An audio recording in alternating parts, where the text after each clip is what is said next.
Right, logic gates. So there are 6 that we need to learn, right? So we've got the AND, the OR, the NOT, the NAND, the NOR, and the XOR. So starting with the AND, it's drawn like this. Flat base, sort of curved shape. 2 inputs, 1 output. A times B is the equation, right? So basically the way that this works is if both are 1, both of these are on, the output will turn on. If only 1 is on, this will be off, and if they're both off, it'll be off. So 1, 0. So 1, 0, 0. 1, 1, 1, 0, 1, 0, 0, 0, 0, right?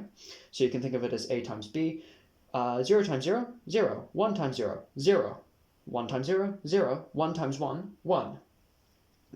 Now for OR, this is represented as A plus B, which works sort of, and the way that if any one of these is a 1, the output will be a 1. So if this is a 1, you get a 1. This is a 1, this is a 1, even if the other is a 0, right? If they're both 1s, then the output will be a 1, but if they're both 0s, the output will be a 0. So you can think of it as 0 plus 0 is 0. 1 plus 0 is 1. 1 plus 0 is 1. 1 plus 1 is 2, but we can sort of think of it as a 1 in this case, right? Now the NOT, basically whatever you put in, it comes out the opposite. If you put a 1 in, and 0 comes out. If you put a 0 in, a 1 comes out. It's drawn like this, a triangle with a little circle on the end, right? And it's represented by sort of the letter with a dash over the top. Now the NAND, basically, if you take an AND and you stick a NOT gate on the end of it, you'll get the NAND, right? So you've got the A times B with the dash over the top, A times B with the dash over the top, right? And it's drawn as an AND gate with that circle on the end. All right, so flat base, curved circle.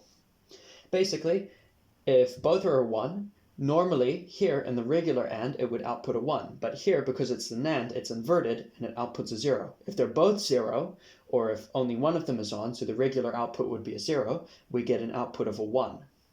Now the NOR gate is again an OR gate, that curved bottom, curved top, but with the NOT circle stuck on the end, and it's represented by A plus B with a dash over the top, A plus B, dash over the top. It's just a combination. Basically, it's the OR, but you stick a NOT gate at the end. So if the output for the NOR would regularly be 1, this will output a 0. So if 1 is on, then the output will be 0. If this one is on, but the other's off, this will be a 0. If they're both on, 0. If they're both off, then it'll be a 1, right?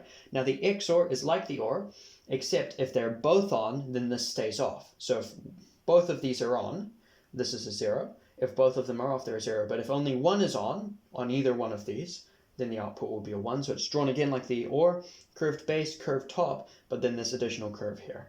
And the symbol, we've got this sort of crosshair symbol. So A crosshair is B.